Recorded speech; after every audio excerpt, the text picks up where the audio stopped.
training event in September. Okay, so we've got recording on. If you're not comfortable with the recording, you can stay mute and you can turn your camera off. But what we're going to be looking at today is the reading process. So we're right on the hour, so I can get started. Now, one of the things I love to talk about is how children move on with their reading and also the successes we can have using the program. If you were at the last webinar, many of you asked, how do we move on with the reading process?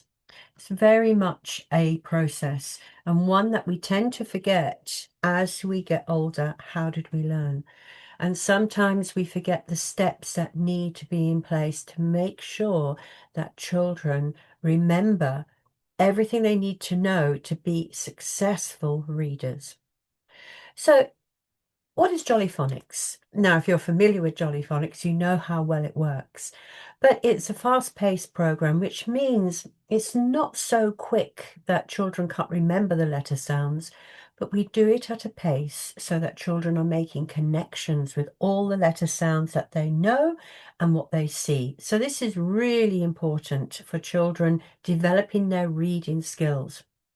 Also, the great thing about it is whether you're using it in the classroom or at home to support your child is that it's very flexible. And the one thing children love about the flexibility is that, for a teacher, if you think that a child needs more revision, you can build that revision into your lesson plan. And what the children love about that is they're not left behind. There are no gaps in their information. And the authors, they were teachers, so they understand what it's like being in a classroom or even being a parent or carer supporting your child. Everybody would love to get their children reading, and it's a process that is quicker for some and longer for others, but we'll see how we get there. So with each lesson, we have a plan. Now, this can change in how we deliver, depending on whether you're working with nursery children, children who are, pre 4, 5, and those who are in 4 or 5-year-olds and moving up. The one thing is we can slow the program down for a gentle introduction, and then we can put it as a fully immersive one for those children who need to take it on and do all the sounds in a more progressive way. But within the whole methodology of doing Jolly Phonics is that we have songs, because children love songs. We have actions which help children with the gross motor skills, making it very multisensory. We have lots of games, and these games can fit around what your lesson plan might be designed to be doing that term or that topic so that it's inclusive. Making connections is extremely important to the other areas of your learning, or if you're at home, what you're doing with children, reading stories, baking, cooking. How do I keep the children going with their sounds? And also practice. There's great ways to practice, and I'm going to talk about that. And digital. We are very aware of how digital impacts on children, so we'll have a look at the best way to tackle that. But as you can imagine, while we're doing all these wonderful things, children are developing skills. They're developing strategies, and also they're progressing. It is important to do multi-sensory activities, but I know that in the classrooms, there isn't much time. So the best way is to look for manageable ones, and you can use your hands, you can use your palms, you can use your arm tapping. You have resources so that children are showing you everything they know about the knowledge that you have given them. It's important that we evaluate, even if you're at home, in a nursery, or in a school. So the lessons are built on 5 key skills. The 5 key skills are the most important things that run through the program. But when we start the program, there are some parts of this, like tricky words, that don't start until group 6 of the letter sounds that we have. And mainly these tricky words are words that need a little bit more attention, They're words that don't work with the approach of blending and segmenting. And if you are a teacher, you may remember that these probably are called high frequency words. So they need to be practiced. But all the other things you see there work in combination. Learning a letter sound needs a letter shape, a formation. Children, when they're doing this, need to be able to identify the sounds, such as blending and segmenting. And I'm going to tell you exactly how that works to get children reading. Reading doesn't have to be big, long, enormous sentences. We start with short bursts. And in fact, children start reading in their first lesson, actually, and I'll talk about that. So as you can see, and if you were at the last webinar, you know that we have 42 sounds. So I'm going to ask you in the chat, how many letters are in the alphabet? So I've got 42 sounds here. See if someone's going to put in there. And how many letters do we have in the alphabet? Let's see if you can give me a number.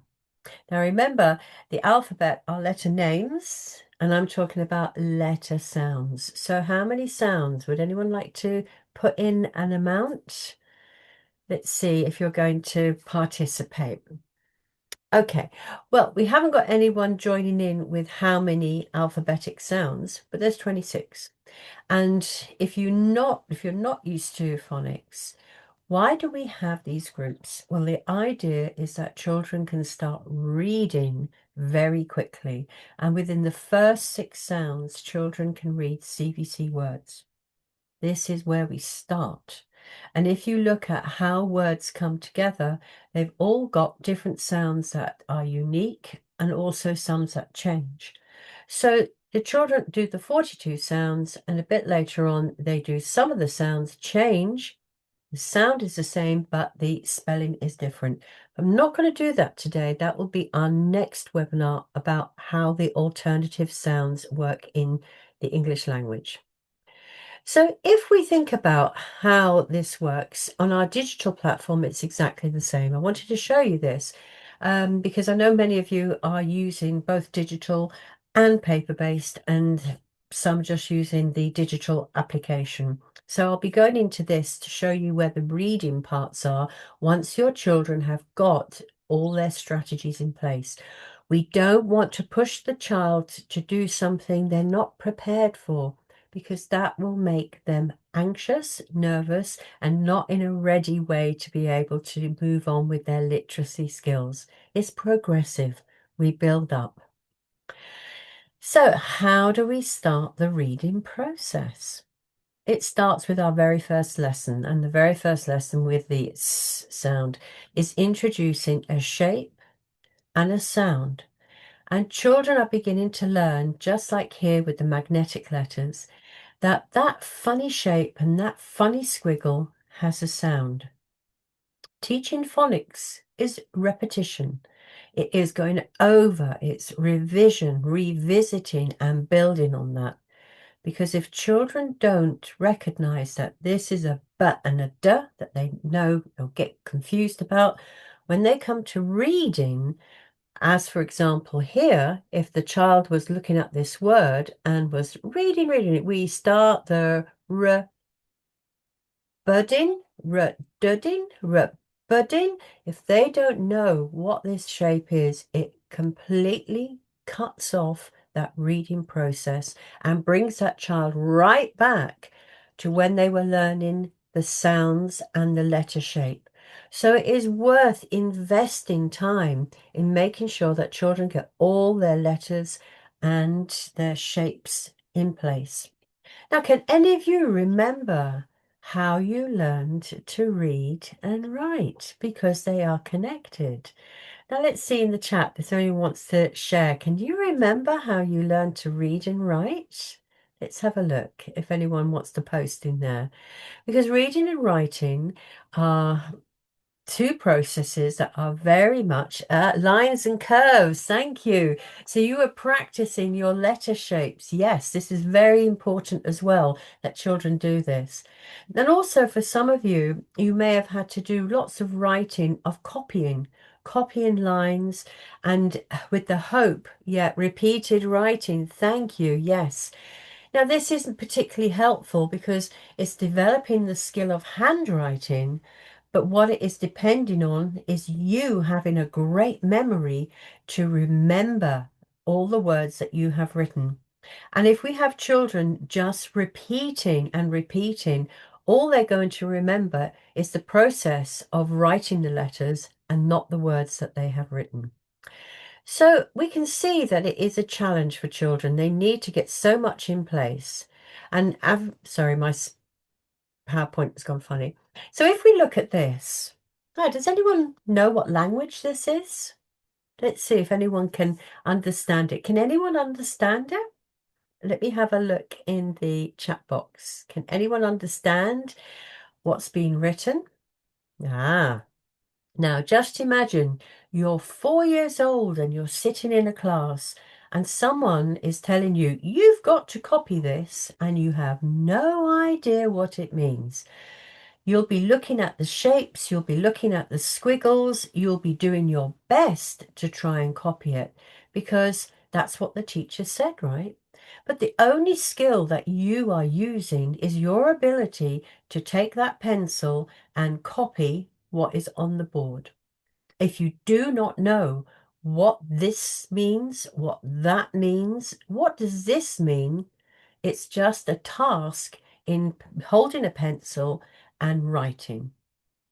You're no comprehension, you're not learning words, and also you won't be able to say back what you have written. And this is the classic case for many children when it's just copy and hope they remember the words that they have copied to read back. It's a big challenge. And also with this challenge is children's boredom level, and also they're quite young, their ability to maintain the task. So if we look at this, it says, I love you.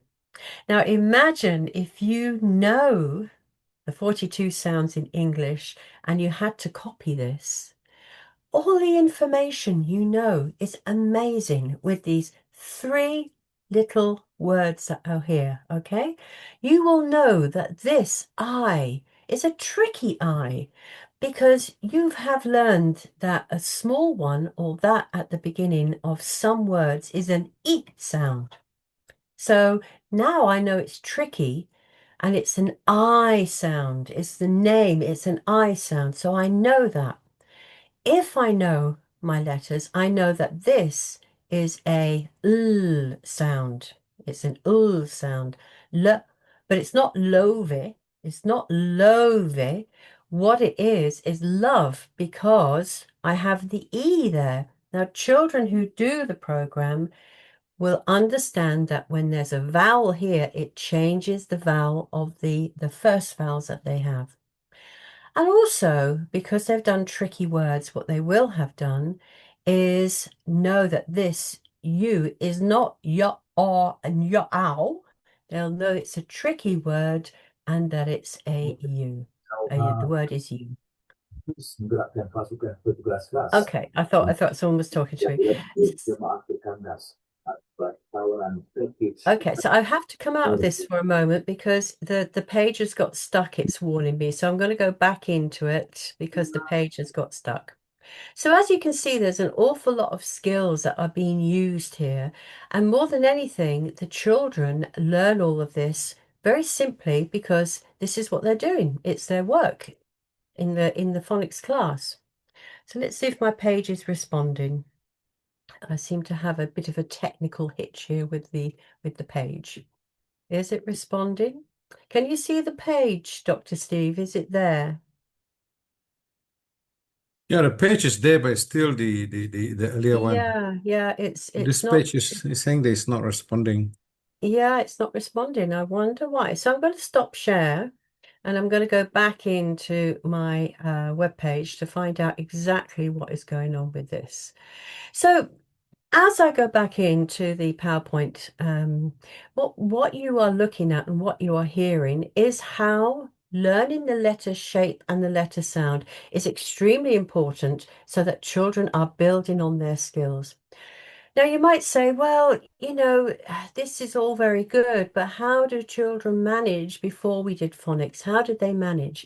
And they used to do the whole word approach. But what we know is that children learning letter sounds and blending these together is making it a lot easier for children to be able to read. If you only give them 10 words, they will only read 10 words. If we give them 10 sounds, they can read about 30 to 40 words. Okay, so I've got my presentation coming back on. Here we go. All right, we can cope with technical hitches, can't we, Steve? We're very good at being able to cope with technical hitches. So I'm just going to go back into share and it should work very well now. As we're waiting, is anybody using phonics? Is anybody using phonics? If you are, give me a thumbs up. You don't have to worry about answering or putting anything in the chat box. Just give me a thumbs up. See if anyone's giving me a thumbs up. Well, one of the things that you will notice if you have small children is print is everywhere. One of the things that children begin to notice is that that logo has a sound. It also has a name. And many of these logos children will know, like McDonald's, like, Starbucks. And you'll think, that's amazing. They're making a connection. They are making a connection. They're making a connection with that letter shape and start with the sound. They'll even start to recognize their name because their eyes are beginning to work out all these letters. They may not know all the sounds, but they know that print has a meaning. And that's why it's important that even when children are doing phonics, that they are hearing how all these sounds go together. And when children learn their first few sounds, they're making connections that putting these letters together makes a word. And also a bit later on that these words make sentences, sentences go into paragraphs. And this is why for successful reading, we need to start with something called decodable readers, which are books that are at the level of what children's knowledge is. It's not their age, it is their ability to be able to read. So as you can see, there's quite a bit in the process, but the program makes it very easy for you to enjoy and be able to teach really well. So what you can see here is a child doing an activity. Now, let's see if I can get you to answer a question here. What is the child doing? Now, you've got some big hints here with the post-its on there. Why do you think he is sorting out these letter shapes? Anyone like to join in? Oh, you've got somebody in the chat. Let's have a look. Okay, got a thumbs up. Now, can anyone guess what is this child doing and why is this a really great activity? Anybody got an idea? If you look, difference the shapes of letters. Well done. Because one of the things we know is that starting with capital letters might seem easier for direction. But when you read a magazine, is every word in a capital letter? No. When you look at English signs or watch the subtitles or anything, you will notice that it's all in small print with big letters at the beginning or for a name or anything. So it's really important children learn lowercase so that they can start reading as well. So this simple activity of a child being able to organize the letter shapes that are in circle form and the other ones is making them understand that there is a difference. And this also is the difference on the pronunciation. If we do start with letter names, when a child reads a word like cat, I think I put that in my last webinar, it will be C-A-T, A-B-C, A, B, C, D, E, T. And we're not giving the children the facility they need to be able to read. So while a child is doing something like this, it's really good that they're able to do the letter sounds as well. Why? And I'll show you why. So the process is combined. And to consolidate the whole process, children need to be putting these letter shapes together and blending and segmenting. So if you think about like the boy who's doing there, he's probably writing his name. He's got ang, a, ng, a, ng. And that's how it is to begin with, very robotic, but they need lots of practice to do this. And this can be challenging, or if you do the lesson correctly, it can be quite easy. So I've done a lot of talking about blending and segmenting. And this little video is a great way for us to have a look. So if we look at the beginning here, I'm going to go back a bit. You will see, I'll go right back to the beginning here. Blending and segmenting. Okay. So here we have stage 1, the green stage, where we're using simple CVC, consonant, vowel, consonant words. And children are given the opportunity to blend these, which means the letter sounds running together, and also segment, which means they identify each sound. Both of these skills are very important for reading. Children blend the sounds together when they are really confident that they know what the letter shape sounds like. Children start to segment.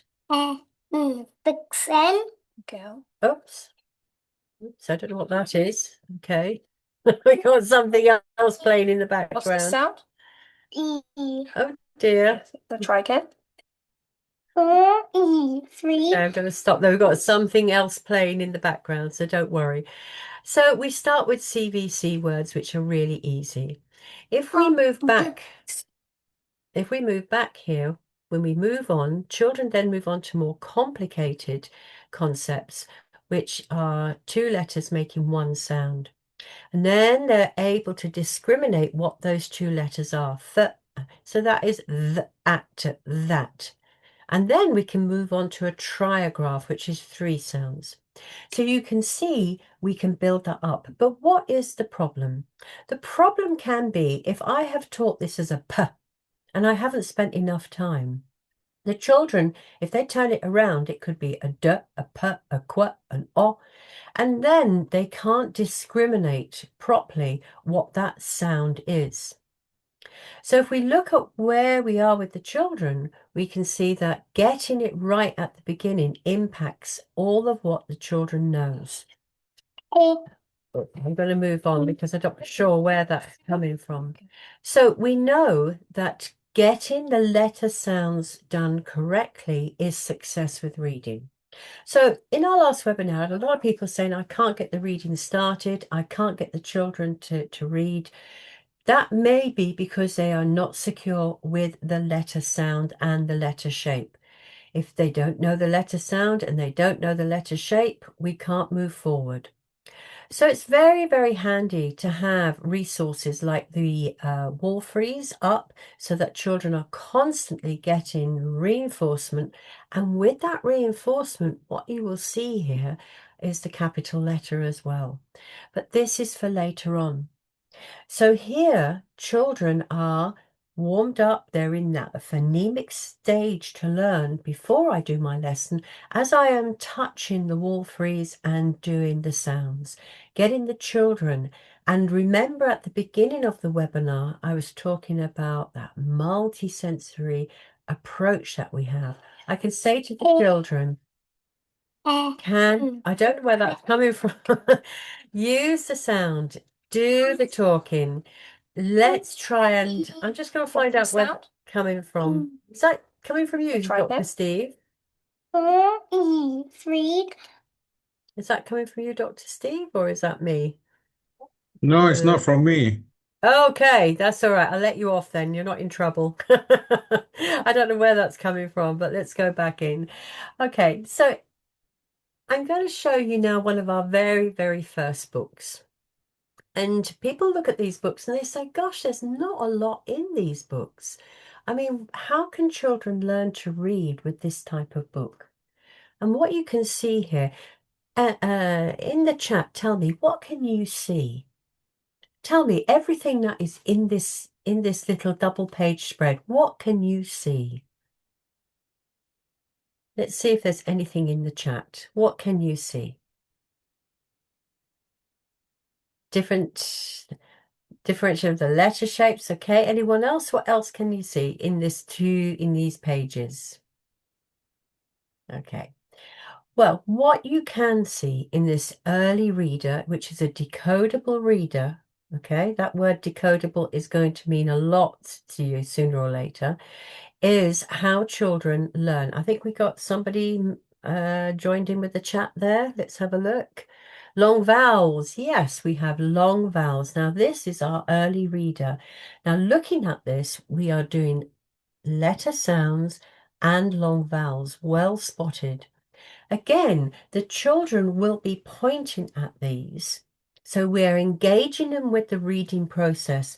They're learning how to pick up a book. They're learning how a book works. It's not the same as a pad. It's got a different direction and also with pages. Also, I'll be getting children to finger track because while they are finger tracking, they are making that hand-to-eye coordination, which is really important to develop the muscle for reading. I can say to the child, can you find the Can you find the I might say to them, you point to a letter sound and you tell me it, getting them to have some autonomy over their decision. We could go through all of these, and because this is a fruit bowl, I can make it cross-curricular. I can ask them about colors. I can say, can you see something that is red?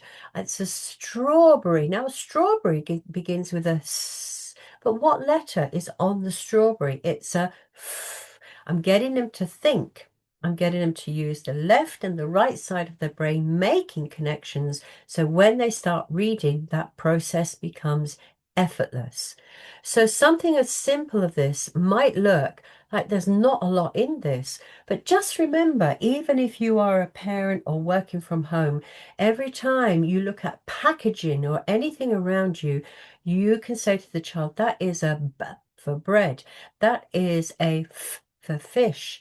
Oh, look, we have got some ch for chips. Building that awareness and children really enjoying the process of sounds and how they are used. Because even when we move on to this little book, again, we don't have sentences. Reading doesn't have to start with sentences. But what we are doing is getting children to do reading which fits their knowledge. This is where it starts. We can't start with children doing letter shapes and letter sounds and then presenting them with a reading book and saying, I don't know why they're not reading, because we need to build that skill up. And if we look here, children are making connections more so if it's English as a second language. They are making connections with what they see in the drawing and also the word next to it.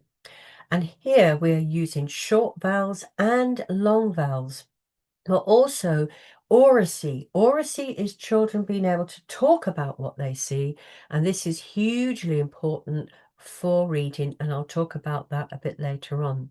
So once we get to a page like this, you can see we've got the long vowel. We've got O is in ch-ost. We've got O is in l-o. And we've got j-a-m, j-a-m, 3 sounds. So you can see here that children are building up their knowledge. And also down there by the mouse, we have 2 little dots. And he's saying, tell me what you can see. And it's egg, egg. So although this looks like, how can this be reading? It's quite complex.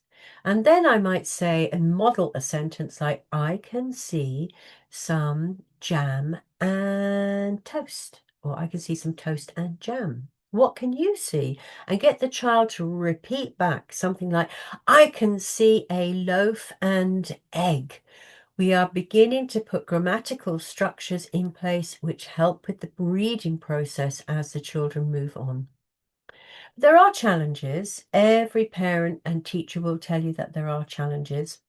And a lot of these challenges are very similar around the world and in every classroom.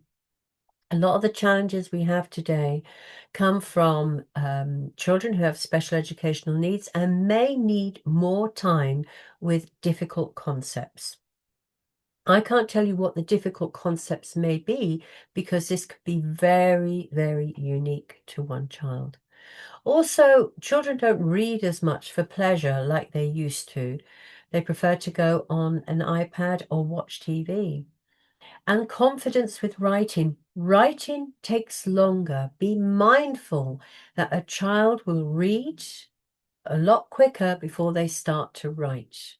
But children need practice with both. One to decode, which is reading, and encode, which is writing. So by giving children the opportunity to read, they are developing their ability to be able to write because they have all that vocabulary and they will try and write it using their phonemic awareness, their skill of letter sounds. Also, for some countries, they don't start writing until the child is 6 or 7 years old. Now, that may not be a bad thing because children may be ready and do the writing and reading process much quicker. But also, what we have to think about is English as an additional language, how that can be challenging for a child and also for a teacher, in that we're asking children to read things they may not understand. So if we think about reading and where it starts, this is a brilliant photo which I really love, and it starts with children experimenting with mark making. Very, very connected with what I can put on a paper, I can also read. We also have to think about how many opportunities we are giving children to read. How much time do you give in your classroom for reading? Are children only reading something that you put on the screen? And also, for some schools, it is difficult to send books home because the parents may not be able to support the child. So it'd be good if you could build into your lessons dictation, which is writing, and the child is reading this, and also having 10 minutes or so in your class several times a week to do the reading. Look at this. This is the child's brain reading. Isn't this magnificent? Can you see all the things sparking off, everything making connections? And this is such a great little video. I'm going to play it again. There we go. The child is reading and the synapses are, everything is just coming together so that we can see how children are connecting all those thoughts. The child, when they're reading, is totally different to speaking. When I'm speaking to you, you have no idea what is coming next. When you read a book, you can stop and look ahead. As I'm speaking to you, you have to anticipate exactly what I'm going to be talking about. But with reading, you generally have a theme, and also the content is reflecting what might be in the illustration.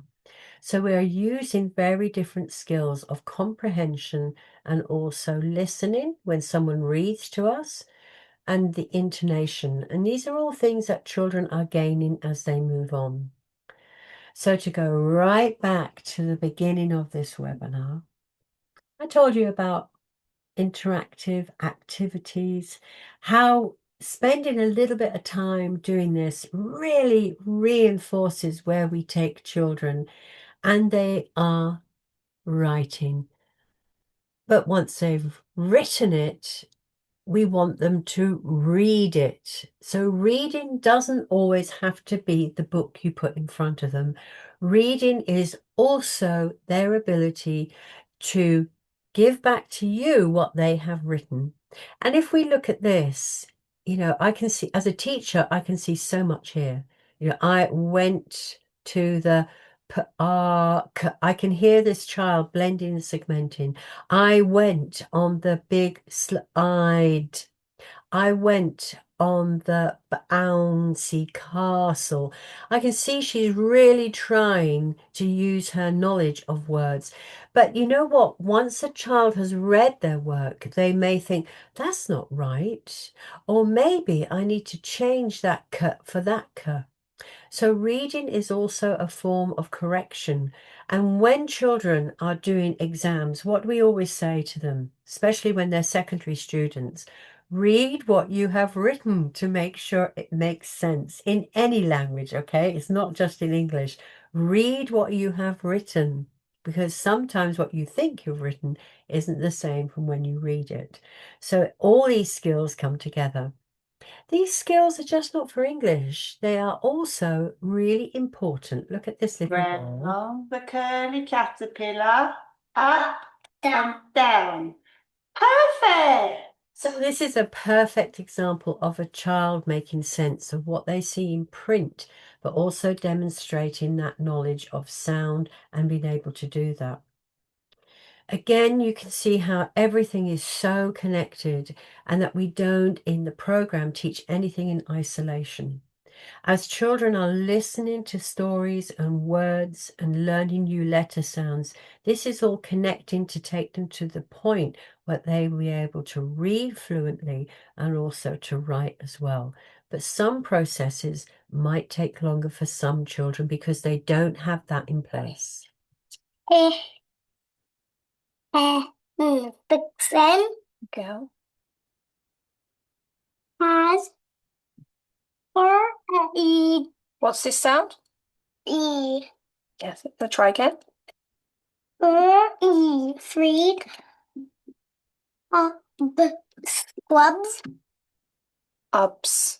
Clubs. Hubs. That's it. What's this one? Clubs. That's it. What's this one here? Try again. Brush. Good girl. Books. Books. X. It. Will. Live. Live. With. In. Gens. So we'll stop it there. And what you will see is the child is using their knowledge of letter sounds, and it's very robotic because she only started learning English. She moved from another country to the UK and has only been in school for 6 months and has only been in the country for a year. But even so, her skill at being able to finger track, finger track, and also decode the words, and she's getting some help, but her speed will move along. And also comprehension. There's some words there that she didn't know, like vixen. You know, little children don't know that that's a female fox. So the teacher would have helped her with some of the concepts before they started to read so that she could make sense of what she was reading. And she was doing some tricky spelling there, like the word live. Now, what you did see in the books are that we have ways that children understand that they pronounce some letters and they don't pronounce others. And this is to help them with not only their spelling, if they can read it correctly, get the correct pronunciation, they can spell it correctly. So everything works together, is very much tied in. I will just do a little bit more of her reading. Foxen. Foxes. Foxes. That's it. Good girl. Tig. Stands under. So as you can see, she did get to the end of the book, but what you will not see with this video are the questions that the teacher managed to ask her afterwards. Things like, what was your favorite page? Can you find the word vixen? Can you find the word foxes? And it's just a way for the child to go back and read any word that you select them, but they're reading it because they have the letter sound and the letter shape knowledge. Otherwise, they couldn't do this with the ease. So children need vocabulary. They need lots and lots of vocabulary. When I was teaching in another country, this was something I had to fit in. The great thing is that the stories that are in the Jolly Phonics program help children acquire a lot of vocabulary. And also, if I'm going to read a book to the class, I will talk about vocabulary. Now, the more you do this, the quicker you become, and it doesn't have to be a big thing of your lesson plan. Also, if you are going to use decodable readers like they're here, the children have, you can pick a certain band, like the blue ones that fit with what the children have done, and look at one being a topic or one being an interest for children to talk about, and you can use the sentences for additional work, and I'll show you how that works. And also resources that fit the ability. Many schools have leveled readers, and these are standard English, and it's good that children have standard English. But when we are practicing on developing reading skills, we need children to have words that have the letters or the tricky words that they have done. Otherwise, reading becomes slowed down. Once they've got everything in place, they can make that transition to more complex reading. Screen time has instigated a different part of the brain. That little clip I showed you about the brain firing off as a child reads, it's a different process when we are using a tablet. I'm not saying that we can't use digital, but digital has its place. We need a balance, and you probably are going to agree with me 100% here. Sometimes we have to make a combination of how children learn, and also if we're using the smart board, it can also be a great way for a child to be interactive. But what we do know is that the increasing levels of children under the age of 5 who are coming to school unable to express or even be able to talk and even be able to participate because their language skills have been reduced because all they're doing is listening. And this is why oracy, being able to speak, leads to good readers. If I can talk about it, that vocabulary, when I decode it, if I see a word, if I am learning vocabulary, and we've done a story like Elmer the elephant, when I come across that word elephant for the first time, I know what that is because I've heard the vocabulary. We as adults still have vocabulary we don't understand and we have to check. So this is a process that we go through, but also making connections is very important for successful reading. So what can we do? We can introduce the concept of reading through dictation sentences that are very, very easy words to begin with. As I showed you, CVC words. And we can also make connections that if children are doing part of their literacy using a digital process, that it is connecting up with what they're doing with their paper-based or activities in the classroom. And also, how am I connecting? If we're looking at, for example, here we have the k sound, you know, I wouldn't have them drawing every single time we did a sound, but look, we've made connections to kites flying and castles. So children are practicing that k sound, and it'll make sense when they read it in the book.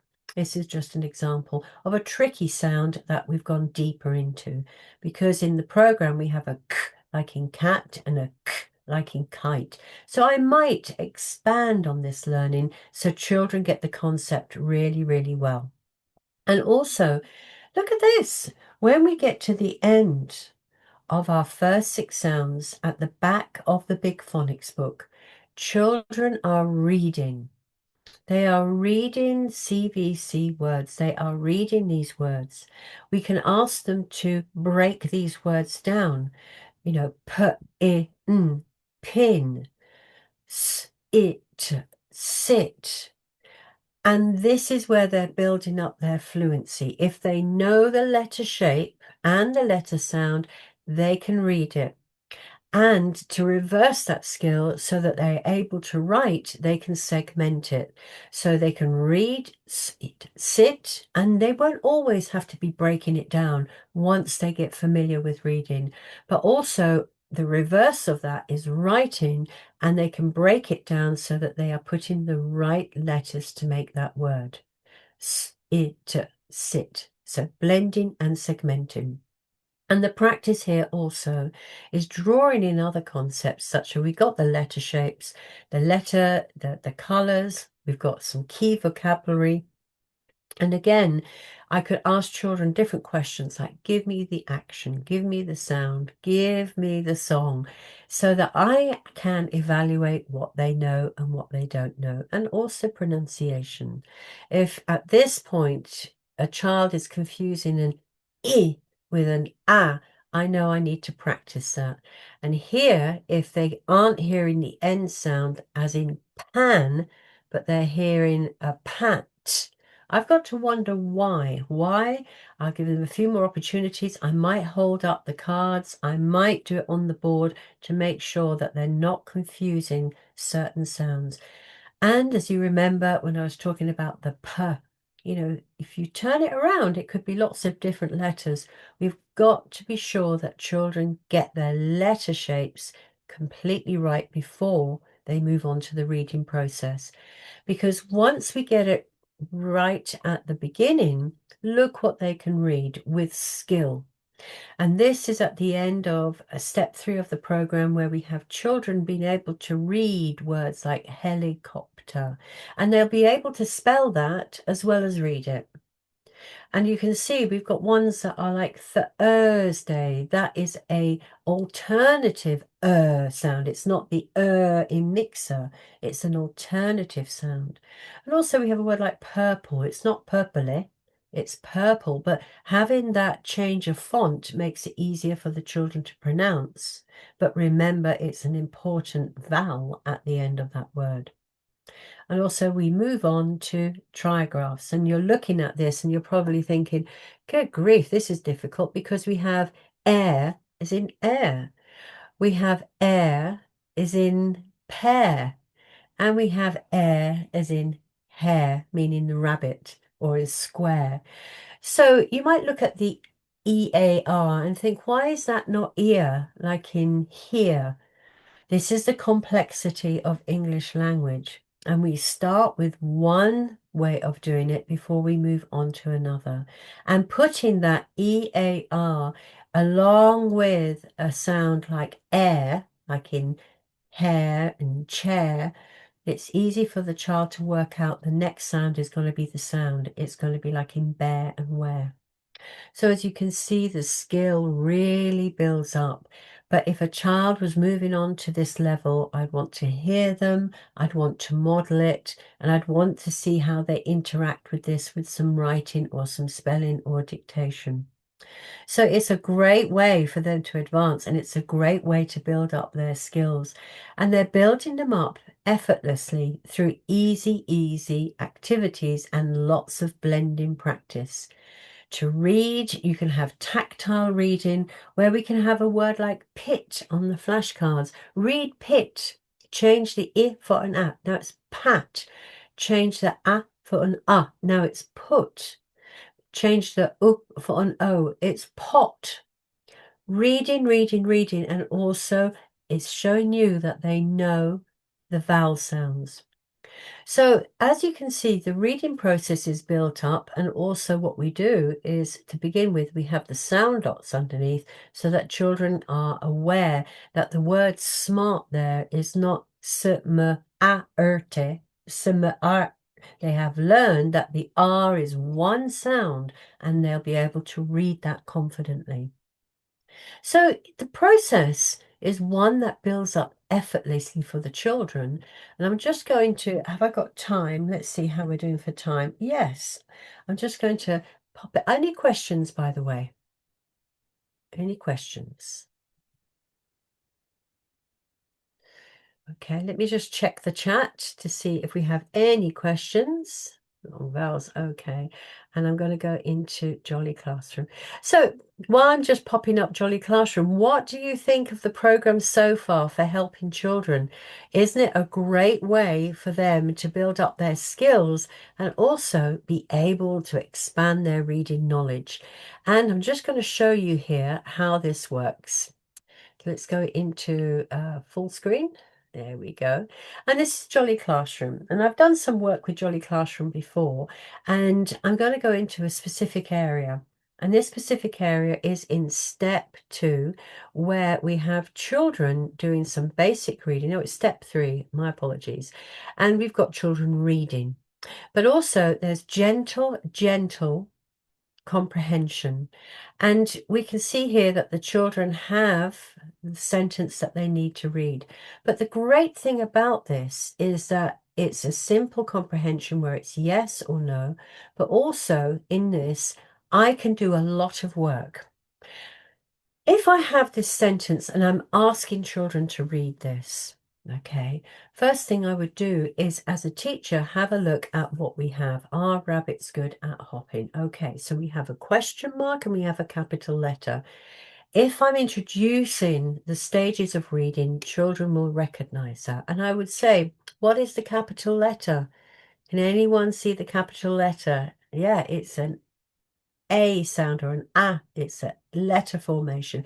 And what else can we see on here? And I'll direct them to the question mark, because for reading as well, they need to know punctuation. So I'd also say, can anyone read this sentence? And they might struggle a little bit, and I would help. Are rabbits good at hopping?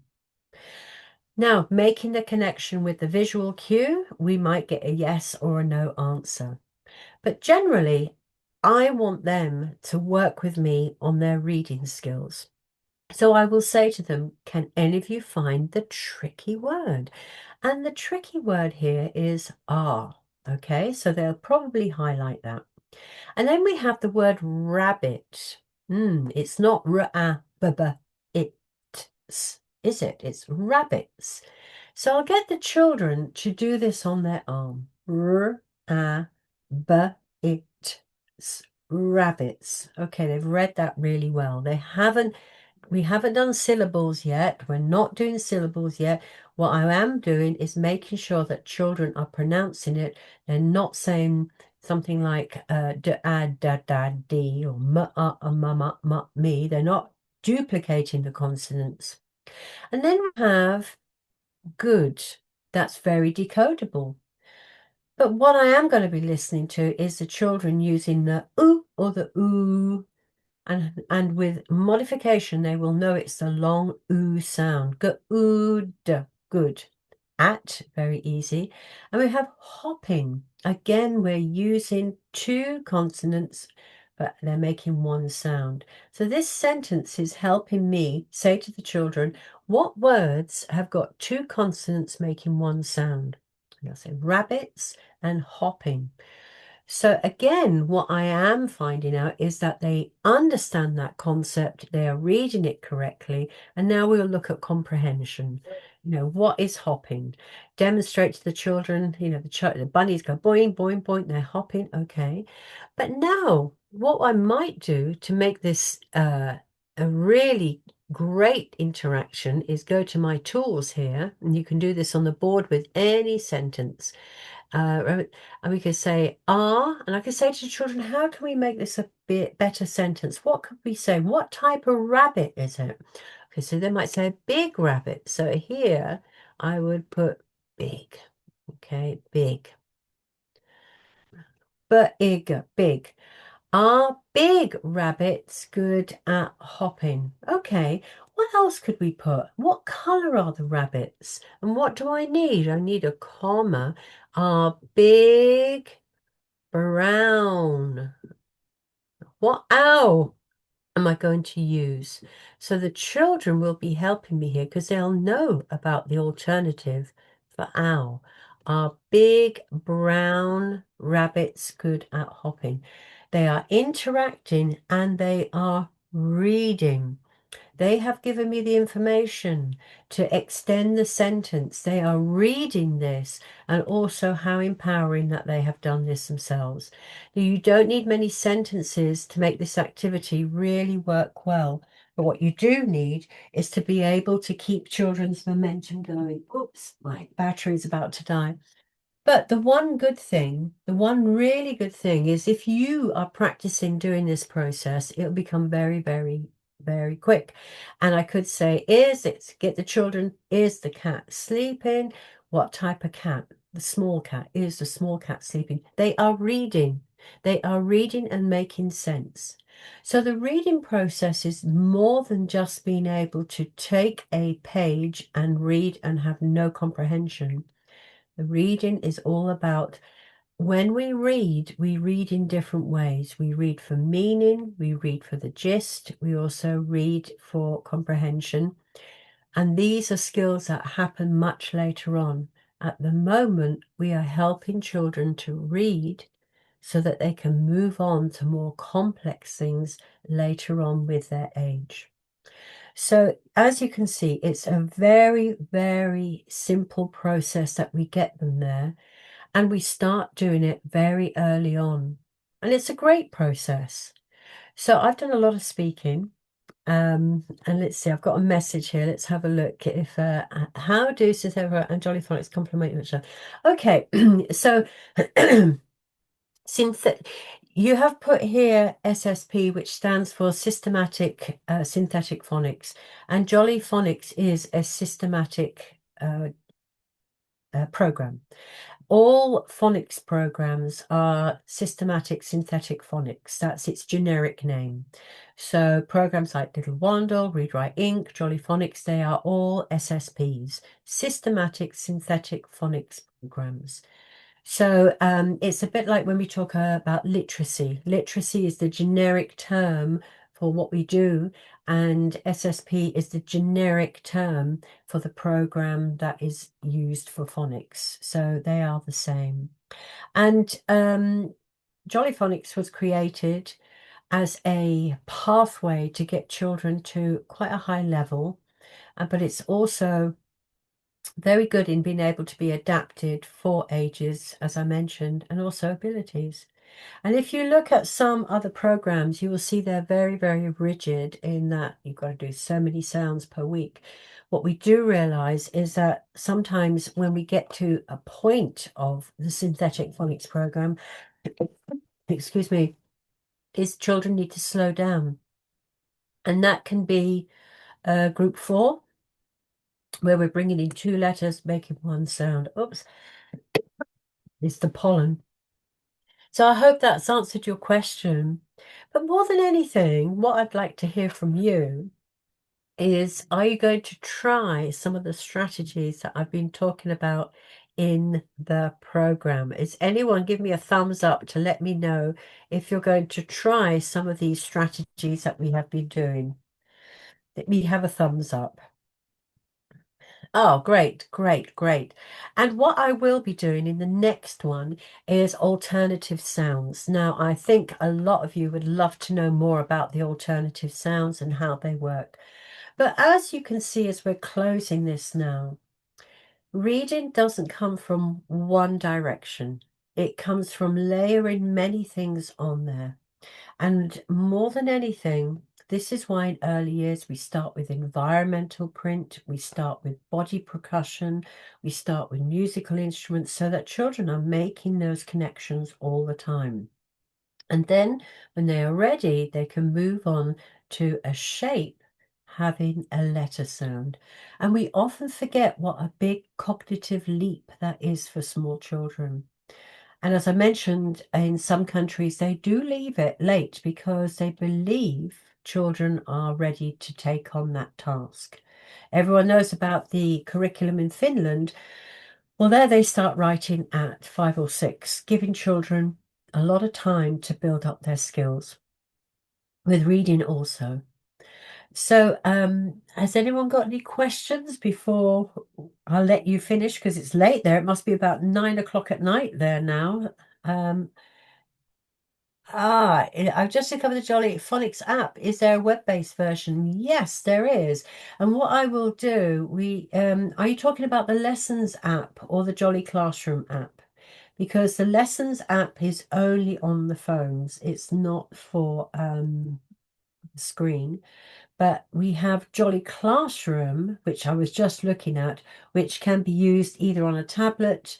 Jolly Lessons app, I think, can be used on a tablet. So it depends what version you're looking at. But the Jolly Lessons app is fantastic to support children one-to-one if you're working from home.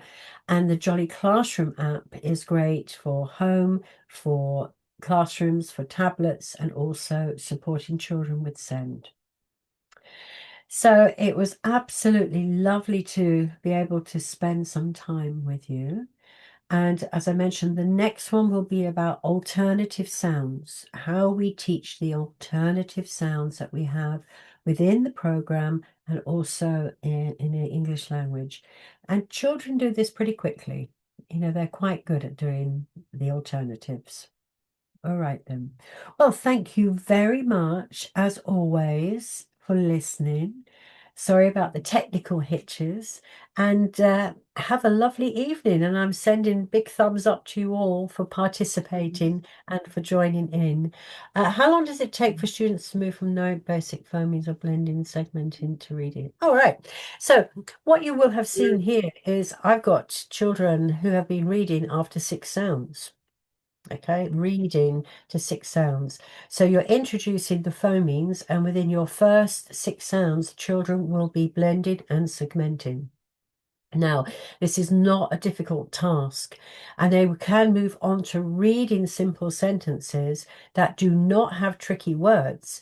So you can imagine that if a child has done the first 3 groups, they can read rat on mat, cat, well, cat sat, sit on mat, pin and sin. They can be reading simple approach that way. Even after the first 6 sounds, like I showed you, they can read CVCs.